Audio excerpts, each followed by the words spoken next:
So Father's Day.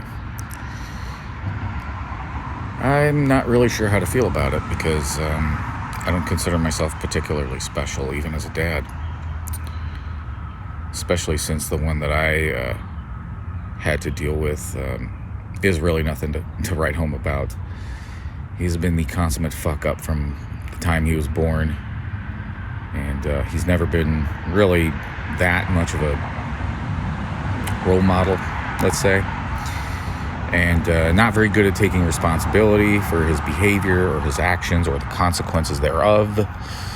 And he, to this day, wonders why I will never allow my kids near him. Of course, I'm talking about my own father. And, I often tell people, and I even recently I told his sisters, my aunts, of course, that having him sort of like in my orbit, because my parents divorced before I even turned a year old. I have my mom's safe box with all of her paperwork, including the court case, on which he still owes child support. By the way, he'll deny it up and down, but I'll be 50 next year. He'll be 75. So that means I've been on this planet 2/3 of the time that he has. And what have I learned in that time? Well, in so many words, and really in less time than 50, more like in 20, 23, 24, maybe, I've learned not to trust him based on his actions, based on how he pretends to be as a person. I'm not going to talk at length about him for very long because I know this isn't really about him, but it's sort of, I just wanted to sort of tie this back to Father's Day and just kind of go over the fact that I've been working really hard for the past almost decade to kind of extricate myself from feeling bitterness during this time of year. Especially within the last 3 or 5, because my mother, who passed away back in 2023, she tried to warn me about him. She did. She was like, you know what? You want to really find out what he's like? Go find out. Go see what he's like. But just know that he's always been this way. And I didn't really understand what she meant by that. I do now.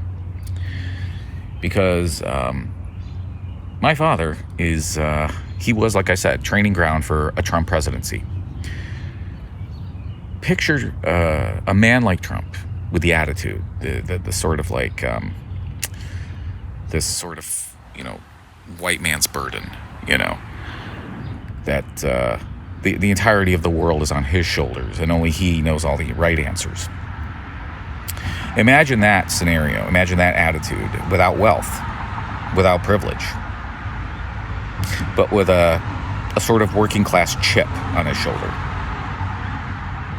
Insisting that you got to learn how to do drywall yourself. Got to learn how to build your own server, whatever, this and that and the other thing. And the main through line from that is you can't rely on anyone. You got to do it yourself.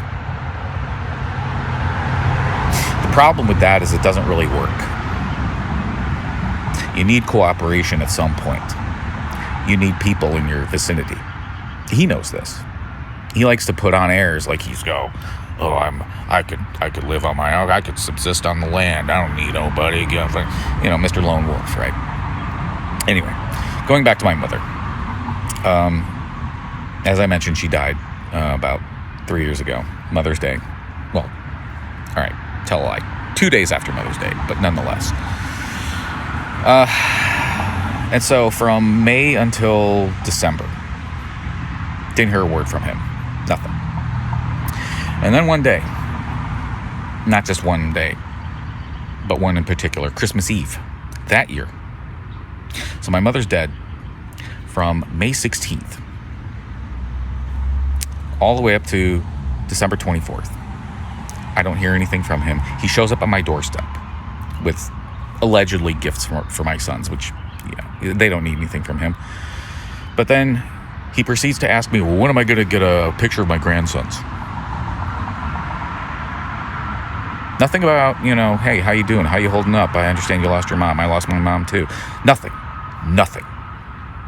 Doesn't even mention her. Is only asking about what he wants and how he's entitled to it.